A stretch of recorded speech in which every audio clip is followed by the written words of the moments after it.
출애굽은 영어로 엑소더스라고 합니다. 이 말은 두 단어가 합쳐진 말입니다. 엑스는 밖으로이고 호도스는 길이라는 뜻입니다. 출애굽이라고 하는 것은 그동안 인간들이 열심히 다니던 오래된 옛길을 폐쇄하시고 하나님께서 새롭게 여시는 길을 엑소더스라고 합니다. 이번 코로나 사태로 인간들이 열심히 갔던 오래된 길을 하나님께서 폐하고 계십니다. 그리고 하나님께서 새로운 길을 열고 계십니다. 현 인류가 한 번도 가지 않은 길이라면은 그동안 우리들이 알았던 지혜로는 도저히 갈 수 없는 길이 됩니다. 오로지 하나님의 지혜로만 가야 하는 그러한 길입니다.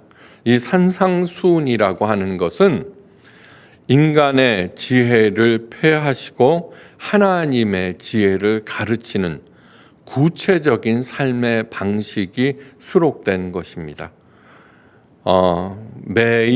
매주 전하는 이 예수님의 산상수훈의 교훈을 마음에 새기시고 삶으로 구현하실 때 약속하신 대로 30배, 60배, 100배의 결실이 생길 것입니다. 그 복을 누리고 베푸시기를 간절히 바랍니다.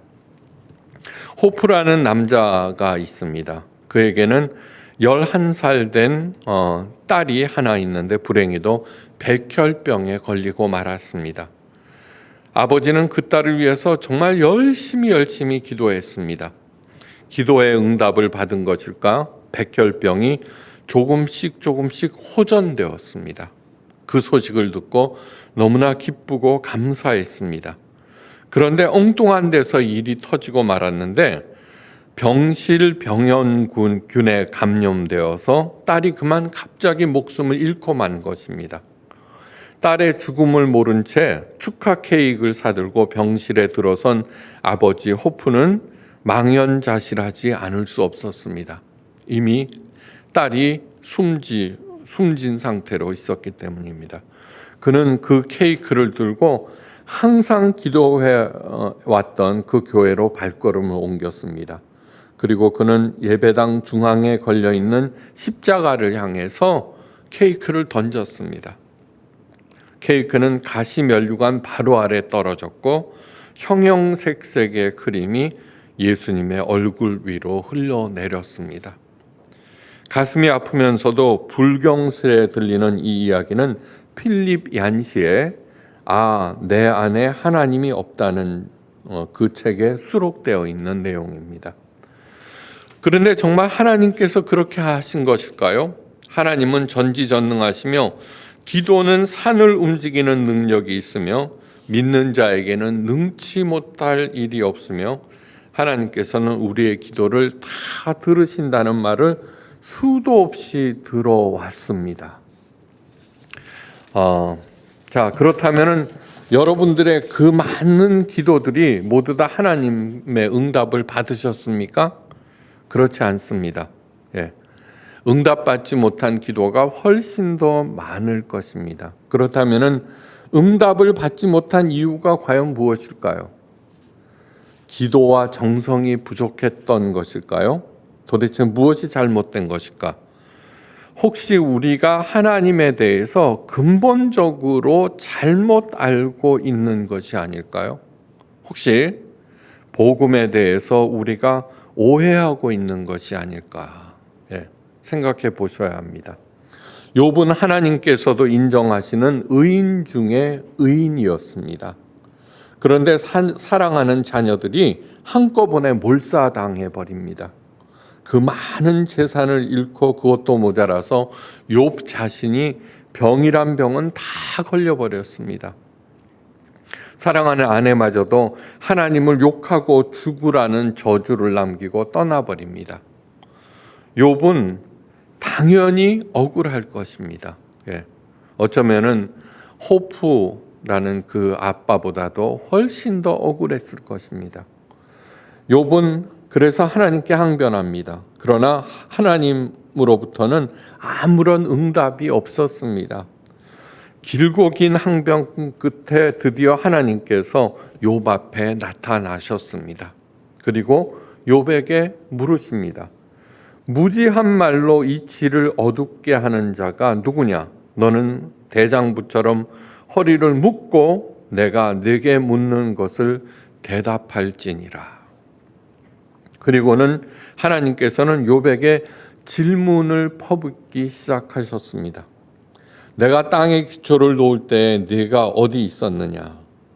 이 엄청난 고난과 고통이 왜 자신에게 임한 것이냐는 욥의 질문은 완전히 무시하시고 하나님께서는 60개가 넘는 질문을 퍼붓기 시작하셨습니다. 하나님의 그 질문들에 대해서 욥은 아무런 대답도 하지 못했습니다. 그런데 이상한 일이 일어납니다. 묵묵무답이던 욥이 하나님께 이렇게 아뢰입니다. 내가 스스로 깨달을 수 없는 일을 말하였고 스스로 알 수 없고 헤아리기 어려운 일을 말하였나이다. 이어서 엄청난 말을 합니다. 내가 죽게 대하여 귀로 듣기만 하였사옵더니 이제는 눈으로 주를 배옵나이다. 이번 코로나 사태로 하나님께서는 우리 인간들에게 그저 오래된 길에 익숙한 우리 인간들에게 새로운 질문을 던지고 계십니다. 그 질문에 답을 할 때 우리는 하나님의 새로운 세계로 들어갈 수 있습니다. 답이 없습니다. 그 질문만 묵묵히 묵상한다면은 좋은 결과를 얻을 것입니다. 의문과 원망으로 가득 찼던 욥은 하나님의 질문을 들으면서 자신도 모르는 사이에 오히려 모든 의문과 의심은 아침 해에 안개에 거치듯 사라졌고 억울함은 봄볕 눈 녹듯이 사라졌습니다. 그러자 영이신 하나님의 존재가 눈앞에 또렷하게 보였던 것입니다. 하나님께서 하신 질문 중에 귀를 사로잡는 것이 하나 있습니다. 네가 내 심판을 패하려느냐? 스스로 의롭다 하려 하여 나를 불의하다 하려느냐는 질문입니다. 아무리 억울하고 이해할 수 없는 일이 내게 일어나고 설사 내가 그 일을 당하였다고 할지라도 하나님은 절대로 불의하지 않으시다는 것입니다. 하나님의 심판은 아무리 억울하다고 할지라도 하나님의 처사는 절대로 불의하지 않다는 것입니다. 사랑의 하나님께서 왜 그런 무서운 일들과 부조리한 일들을 내버려 두실까 생각해 보셔야 합니다. 왜 하나님께서는 정말 수십만 명이 세계대전보다도 많은 사람들이 죽어가는 그러한 일들을 그대로 내버려 두고 계실까? 그것을 깊이 묵상할 때 그래야지 좁고 얕은 내 생각에서 벗어나서 넓고 깊은 하나님의 신비와 사랑과 은혜의 세계로 들어갈 수 있습니다. 하나님의 수많은 질문을 들으면서 욥은 스스로 갇혀있던 생각들이 하나둘 깨져나가는 것을 보았습니다. 그러자 억울함도 분노도 의심도 의문도 마침내는 죽음마저도 욥을 가둬놓을 수가 없었습니다. 그러니까 당연히 하나님이 보일 수밖에 없습니다.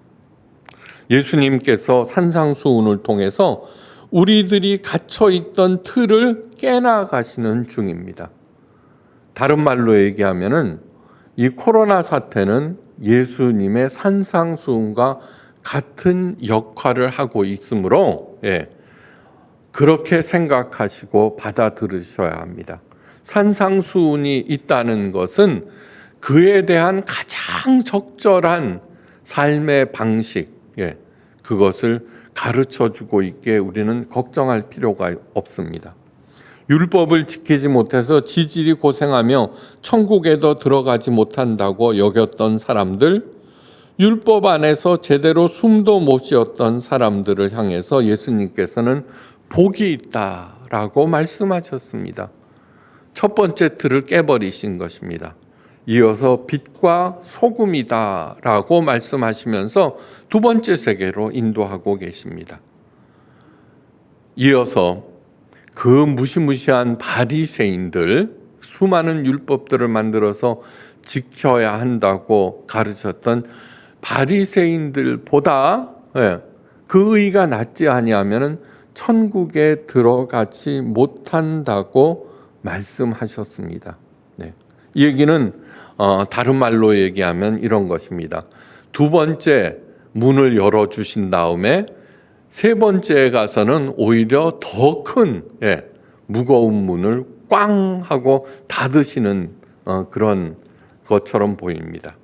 그들에게 예수님께서 이렇게 말씀하십니다. 내가 율법이나 선지자나 폐하러 온 줄로 생각하지 말라. 폐하러 온 것이 아니라 완전케 하려 함이로다. 예수님께서 그토록 질타하셨던 바리새인들을 옹호하는 듯한 말씀입니다. 그 말씀을 들은 사람들은 어리둥절했을 것입니다. 아니 방금 율법의 굴레에서 벗어나라고 하셨잖아요. 그렇다면은 그들을 갖다가 폐하셔야 되는데 왜 폐하러 온 것이 아니라 완성시킨다고 하십니까? 율법을 완성하러 오셨다는 예수님의 말씀의 뜻은 이런 것입니다. 자녀들에게 밤 9시까지 반드시 귀가할 것을 아버지가 엄명하셨습니다. 친구들과 또는 이성 친구와 신나고 행복한 시간을 뒤로한 채 9시가 되면 억지로 집으로 돌아와야 했습니다. 엄한 아버지가 야속하고 꼴도 보기 싫습니다. 그런데 어느 날 아버지가 통금 시간을 완전히 없애버린다고 하셨습니다. 야호 그 지긋지긋한 9시 귀가 규칙을 깨져버렸구나. 이제 나는 자유다 라고 외치는 순간 아버지께서 그 규칙을 폐하는 것이 아니라 완성하려는 것이야 라고 하십니다. 이건 또 무슨 뜻일까요? 일찍 오라는 것일까요? 늦어도 괜찮다는 것일까요? 정말 아리송하기 짝이 없습니다. 예수님은 도대체 우리더러 어떻게 하라는 것일까요? 어리둥절해야 하는 사람들에게 예수님께서 일침을 가하십니다. 진실로 진실로 너희에게 이르노니 천지가 없어지기 전에 율법의 1.1획이라도 반드시 없어지지 아니하고 다 이루리라. 여기서 한 발 더 나가십니다.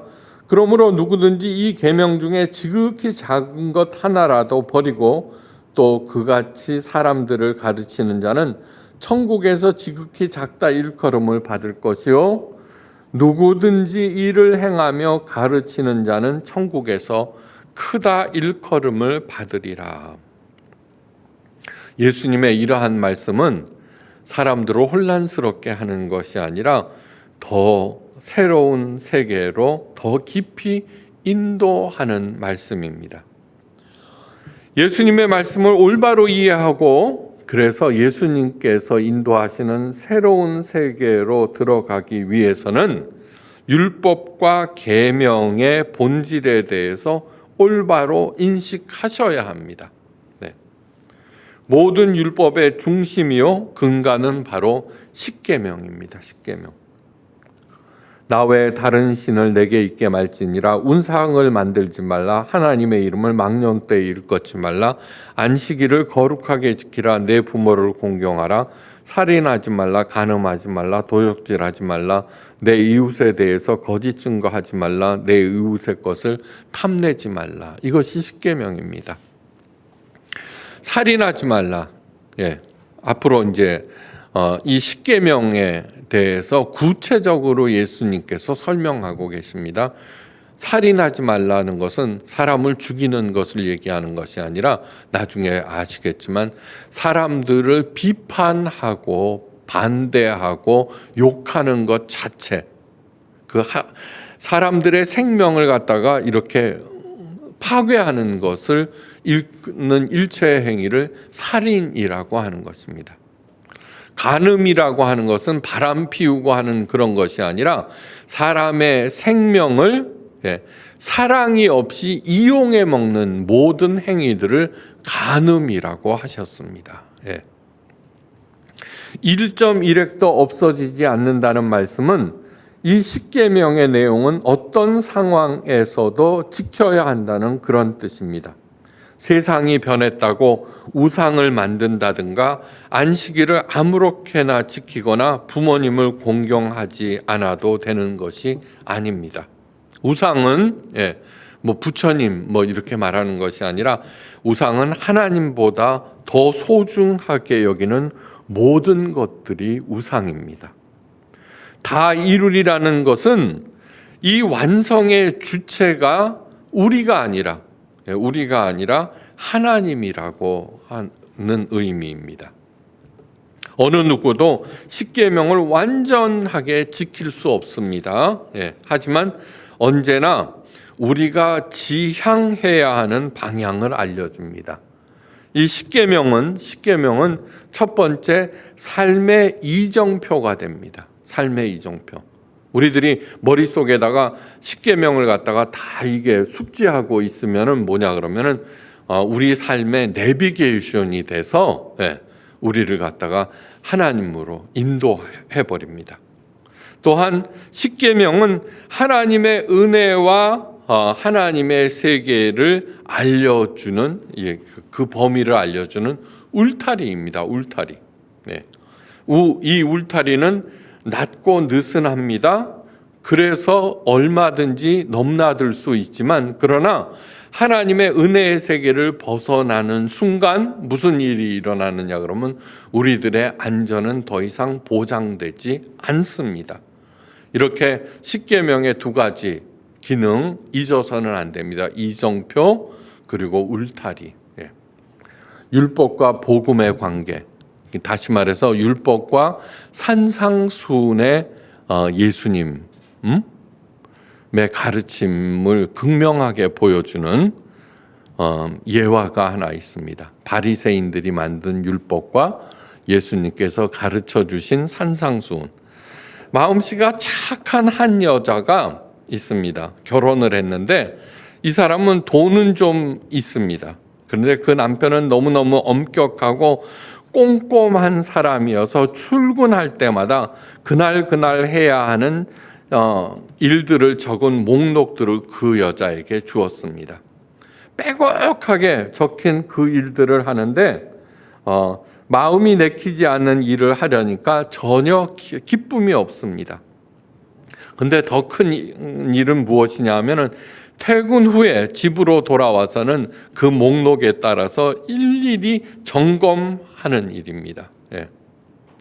해놓은 일들이 완벽주의 남편의 마음에 들지 않습니다. 잔소리가 계속 이어집니다. 그래서 남편이 들어오는 발자국 소리만 들어도 가슴이 철렁 내려앉고 오그라듭니다. 하나님께서 그런 쫀쫀한 남편을 그냥 살려두실 리가 없죠. 그죠? 갑자기 죽었습니다. 그리고는 다른 남자를 만나서 결혼했는데 그 남자는 능력도 있고 돈도 있는데 게다가 그 여자를 너무너무 사랑한다는 것입니다. 그래서 하고 싶은 일을 마음대로 하라고 돈도 듬뿍 주었습니다. 여자는 그 남편의 사랑을 받으면서 너무너무 행복했습니다. 착한 그 여자는 그 사랑스러운 남편을 기쁘게 하기 위해서 굳은 일도 마다하지 않았습니다. 하루는 창고를 정리하다가 낡은 상자를 발견하였는데 그 상자를 열어보니까 전 남편이 매일 자신에게 주었던 목록들이었습니다. 불현듯 전 남편의 그 쫌스러움이 떠올랐습니다. 그리고 혼자말로 이렇게 중얼거렸습니다. 이 사람아, 지금은 그때보다 훨씬 더 많은 일을 하지만 하나도 힘들지 않고 행복하기만 하다네. 옛 남편이 적어주었던 그 목록들이 무엇입니까? 바로 바리새인들이 만든 2134개의 그 율법 조항들입니다. 이 여인의 말은 바로 기독교 신앙의 진수입니다. 산상수훈은 우리를 너무너무 사랑해서 모든 것들을 공급하시면서 그 사랑을 통해서 가야 하는 길을 제시하신 예수님의 가르침이라는 것입니다.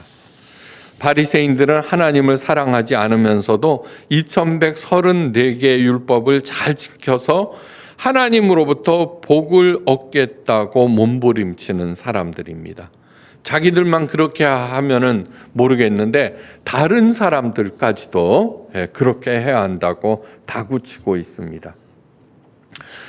정말 그 사람을 사랑한다면 복에 관계없이 그 사람이 좋아하는 일들을 할 것입니다. 그것도 신나게 열심히, 그죠? 예수님을 사랑해야 하는 이유가 바로 여기에 있습니다. 그래서 예수님께서 내 마음을 다하고 목숨을 다하고 뜻을 다하여 주 너의 하나님을 사랑하라고 하셨습니다. 하나님, 예수님, 성령님을 누구보다도 무엇보다도 사랑하는 마음, 이것이 바로 율법의 근간이며 율법을 완성하는 힘입니다. 우리에게 나오는 것이 아닙니다. 우리에게 그것을 열심히 지켜서 완성시키려는 마음 버리시고 삼위일체 하나님을 사랑하기만 하면은 먹든지 마시든지 무슨 일을 하든지 주를 위하여 하는 일이 될 것입니다. 그죠? 그 착한 여자가 그 굳은 일도 마다하지 않는 이유는 뭐예요? 사랑하는 남편을 위해서 하기 때문입니다. 그래야 할 때 하나님께서는 나를 온전한 하나님의 자녀로 세우시고 마침내 완전한 구원을 이루어 주십니다. 내가 하나님의 능력을 덧입어서 늘 말씀드리는 에이레네의 복이 내 삶 안에서 구현된다는 것입니다. 코로나 이후의 세상은 더불어서 함께 살아야 하는 세상이라는 것을 잊지 마시기 바랍니다. 그러므로 우리들이 하나님께서 열어주시는 새 세상에 들어가서 주인공이 되고 중심이 되기 위해서는 머릿속에 하나님을 가장 사랑하면서 어떻게 하면 주변 사람들을 살릴 수 있을까, 도울 수 있을까, 적은 힘이나마 그렇게 생각할 때 반드시 길이 열린다는 것을 잊지 마시기 바랍니다. 그동안 우리가 살아온 모든 방식에 대해서 이 코로나 사태를 통해 욥에게 질문을 던지듯이 하나님께서 수많은 질문을 던지고 계십니다. 돈이 없어졌습니까? 매상이 줄었습니까? 돈에 대한 내 생각에 질문을 던지고 계시기 때문입니다. 그러므로 그 돈에 대한 올바른 본질을 이해하고 바로 세울 때 드디어 나는 돈의 종노릇하는 것이 아니라 돈이 내 종이 되어서 나에게 수익을 갖다 준다는 것. 함께 있다 보니까 가족 관계가 나빠지셨습니까? 내 배우자나 자녀들의 문제가 아닙니다. 내 생각이 바로 문제입니다. 이 어려운 시대에 함께 할 수 있는 가족들이 있다는 것이 얼마나 고맙고 감사한 일인지 한번 되새기기 바랍니다. 산상수훈은 우리들의 잘못된 생각을 바로 잡아서 내게만 주신 하나님의 능력을 발견하고 강화하기 위한 가장 구체적인 하나님의 방법임을 명심하십시오. 우리가 가보지 못한 세상이라면 하나님의 방법만이 가장 큰 능력을 발휘한다는 것 또한 잊지 말아야 합니다. 하나님을 사랑하십시오. 사랑할 때만 내 생각을 버리고 하나님의 생각으로 전환되며 그분의 능력을 비로소 던짐을 수 있습니다. 하나님의 율법이 저와 여러분 삶 속에서 완성되어서 에이레네의 복이 충만하시기를 주의 이름으로 축원합니다.